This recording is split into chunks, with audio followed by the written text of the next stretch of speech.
Welcome to Gate City Chronicles. I'm Kevin Avard, your host, and today I'm joined with Laura Richardson from Bikram Yoga. Welcome to the show. Thank you very much. Just for my guests, I want to let them know that Bikram Yoga was actually my first show.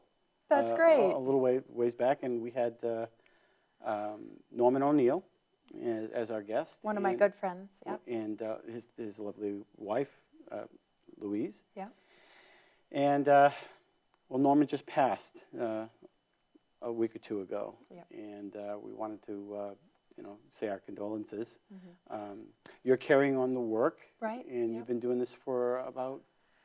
Well, it's been a little bit over a year since I took over the studio from Norman. Mm-hmm. So it's been going well. Right. Now, it was a revelation to me that you were his instructor. I thought he was your instructor. I was actually his teacher. Mm-hmm. I started teaching in Portsmouth in 2003, and Norman and Louise were practicing there. Okay. And then they went to teacher training in 2007. Mm. And so then Norman, brought yoga here to Nashua. So, yeah. And he's the pioneer on Pine Street. Yeah. Yeah. Now, when they go to these trainings, it's 90 days of brutal training, isn't it? Yes. It's not for wimps. No, it's a very intense training. It's about 3 months, and you do 2 classes a day.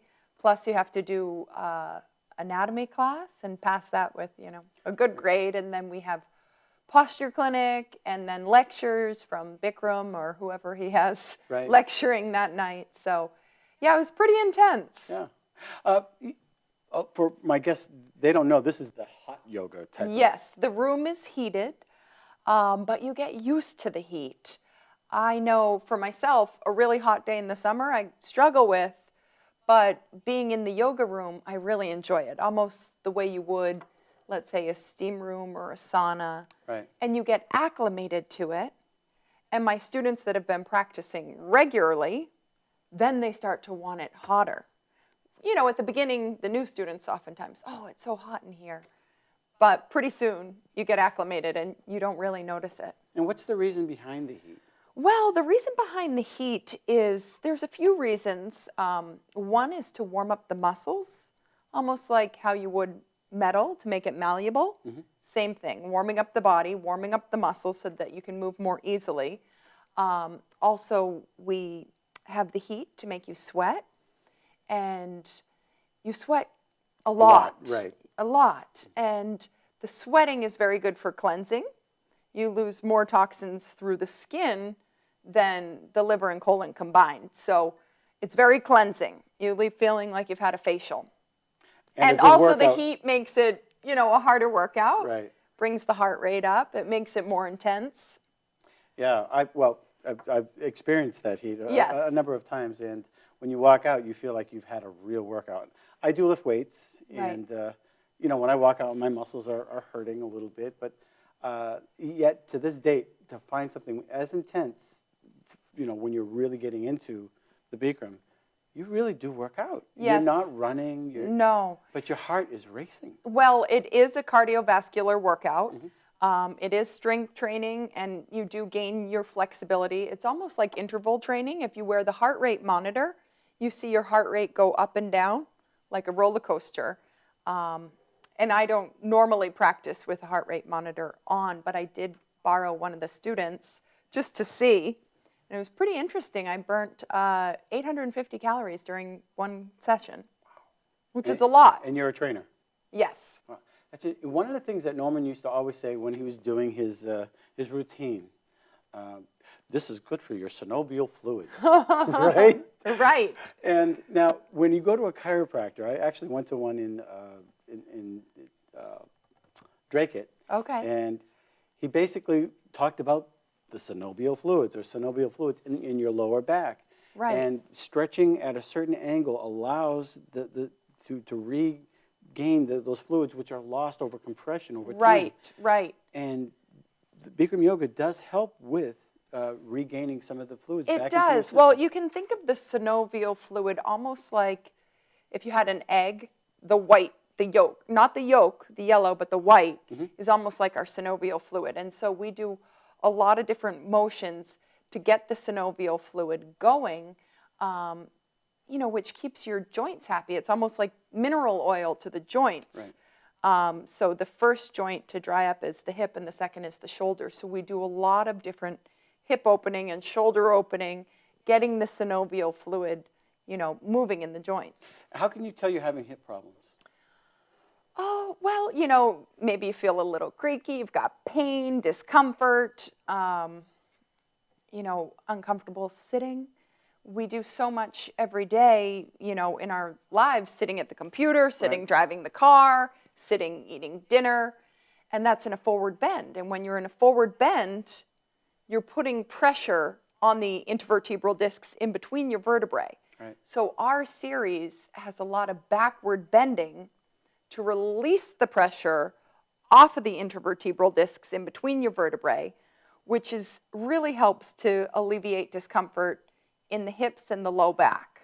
Do you have success stories where people come and say, tons. I've had a shoulder, I've had a leg problem, I've had hips? Myself, my low back, and one of my best friends, Sarah, who owns Bikram Yoga Portsmouth, we both had back issues. And, it has helped so much. I don't have the pain that I used to have. Right.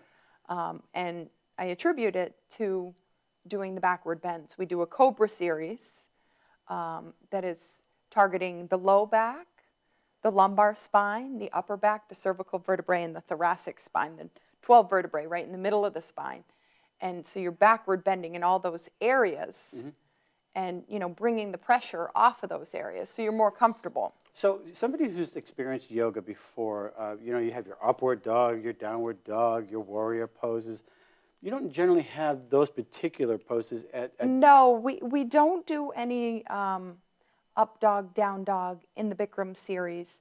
We don't really do any arm balancing. Your heart rate's already going. Yes. Right. We don't do any arm balancing or anything using your hands. It is a beginner series, so I have new people in class every day. And, people will say, oh, I'm nervous.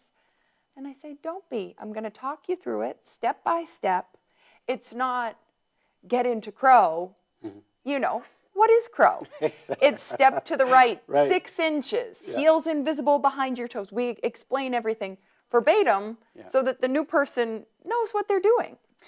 Some people worry about yoga being, I just don't want to get into the religion or the mystic stuff. I just want to work out. Right. That's really what you're doing, right? Well, yes. I mean, we're not a religious group or cult or anything like Right. that. I mean, there are a lot of students that are spiritual that are in there, Right. But we're not practicing any religion. Right. I know that some people worry about that and they, I don't want to do that. But Right. But it does look interesting. Yeah. So when somebody walks into Bikram, what do they walk into the door? What are they going to see? Oh, well, when they first walk in, we have a nice, bright front lobby where we check the students in. There's a retail area, a little spot where you can sit down with a coffee table if you want to have a coconut water after class. And then you walk down the hallway, and the studio's on the left. It's a large studio that could fit as many as 70 yogis. And the studio is surrounded by mirrors, and we use the mirrors as a tool to see your alignment. So you can see it yourself. The teacher might help you and cue you, you need to bring your right hip forward, but you're using that mirror as your own teacher. Not to look at somebody else. No, just to look at yourself. Right. And then once you go beyond that, we have a men's and a women's locker room with 4 showers for students. Let's say that this morning I taught the early bird, and most of the students after that one are getting ready for work, so they want a shower, of course, after. Oh, yeah, because you do sweat profusely. Right, they couldn't show up to work. No. So it's very private. Yes. It's like you said, it's a large room. Yes. You've actually put in a new carpet there. Yeah, actually, we did. It looks great. So some people, worry that, it's going to smell in there, but we've got a wonderful cleaning company that comes in. You have a nice carpet cleaning company. little plug there for our aardvark. But you also have instructors that have been instructing for a while too, actually. Yes. There are 7 instructors beside myself, and they all have a lot of experience. My most senior teacher is Terry Fry. She's been teaching 8 years now. I've been teaching 10 years. And, there's multiple different teachers that all bring something different to their class. Right. So, let's say the 9:30 Monday, every single day of the week we have a 9:30, but you'll most likely get a different teacher every day of the week as well. Right. Now, your earliest class is what? 6:30 a.m. That's the early bird. And that's, for people before they go to work, or if they just like to get up early. Yeah. That's at 6:30 a.m. Then we have a 9:30 a.m. every day, a 4:30 p.m. every day, and then a 6:30 p.m. Monday through Thursday. And how long is a typical session? 90 minutes. 90 minutes. And people say, whoa, 90 minutes. But believe me, it goes by quickly. It really does. Once you get into that focus and that meditation, sometimes by the time we get to the end, I'm like, oh, it's already over. It's already, yeah. Yeah. At first, when I first went in, my first time, I was very self-conscious. Right. I'm wearing a T-shirt. Bad idea for a guy. I did.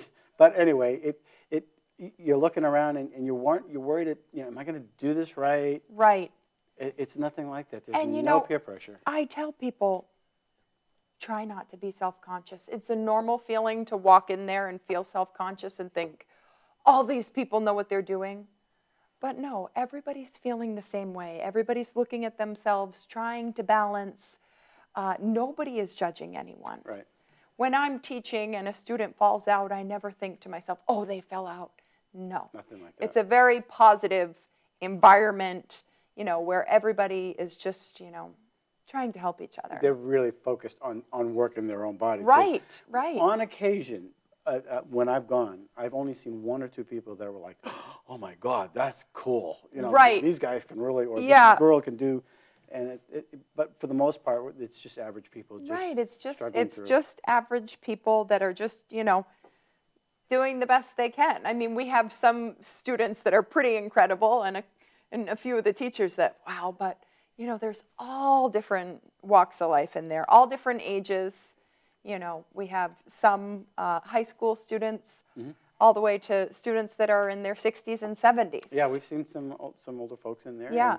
And, I've noticed also, on occasion, Norman would say something to the effect, if you can't do the posture, just sit there and enjoy the heat. Right. Stick it out. And anytime someone's, having a hard time, we always say, just sit down, take it easy. Take Savasana, which is just a relaxing posture. So there's never pressure to feel like, I have to do every single one. Right. And oftentimes people will be starting the setup of the posture. Someone might be in a farther expression of the posture than another person, because every body is different, so every posture is going to be looking a little bit different. What should somebody bring if they decide, well, I think I'll try it out? Well, we rent everything at the studio. We rent mats, towels, waters we sell. But if they have a yoga mat, they can bring it. They should bring a bath-sized towel, or they can rent one. And then they'd want to wear light, comfortable clothing that they can move in. Nothing heavy, sweatpants, no. Big bottle of water, drink plenty of water. Right. Come hydrated. Yeah. Drink a lot the day before. Yes. Yeah. And try not to show up on a full belly. You can have a little something to eat, but practicing on a full belly can be uncomfortable. Yeah, definitely not a good idea. No. It's just, especially greasy. Yeah. Interesting. So now you have a Facebook page? Yes, we have a Facebook page, Bikram Yoga Nashua, and we've got a lot of students that have liked us on there, and I'm pretty good about putting up anything that's coming up. We have a master class coming up January 18th with a senior teacher that's been teaching since the early 90s. Is that for everybody, or is it for experienced students? It's for everybody. Okay. Everybody. And she's incredible. So something like that, I'd post up on Facebook so that people know about it. And What are the little stars on the wall? Do you have, Oh, on the Facebook page? well, maybe it's the other Bikram yoga. Oh, yes. The challenges Okay. that you do? Yes, we had a challenge, a 30-day challenge. So I put up a big challenge board, and the students would write their names. And the goal is to accomplish 30 classes in 30 days. And so if they miss a day, they can double up on another day. So the stars were the students keeping track. And we had 47 students that signed up and did that. Pretty incredible. What is the end result of that? You're going to see a significant difference in your body within 30 days? Well, usually not during the challenge, usually after the challenge. Because during the challenge, sometimes you can start to struggle and be having a hard time, but then you take a couple days off and you come back and you've really made progress. It's also good for people that are right at the beginning, getting the hang of it. Right. And on those days you don't want to come in, it kind of gets you in there, and there's the group camaraderie. Yeah. And everyone that completes it, I give a gift certificate, you know. You made it. Yeah, Right. yeah. But you get to see those little gold stars like you got in school. Right. Hey, or a pin or something. To that Right, effect. exactly. But it's encouraging. Sometimes you can go to some of the other fitness clubs and you're all by yourself and you just put on your headphones Yeah. and you tune out. Well, before I really got into practicing Bikram yoga, which was in Burlington, Vermont, I went to college there. I went to the gym, and that's the thing. I'd put on the earbuds and do my workout, but I'd also look at the machine and be like, oh, how much more time do I have? Oh, I've only burnt 40 calories. What? Right. And I found That is amazing, though. If you look at the treadmill, I did all that, and I only did 130 calories, 150 know. calories. Then you go on to another one, and you can. Bikram, 600 to 800 calories. That's amazing amount. yeah. If you really And wanna for bigger men, it would be even more than that, you know. is it just water weight, though? I mean, are people just losing water? I mean, They're you've heard losing that. water weight, yes. Sure.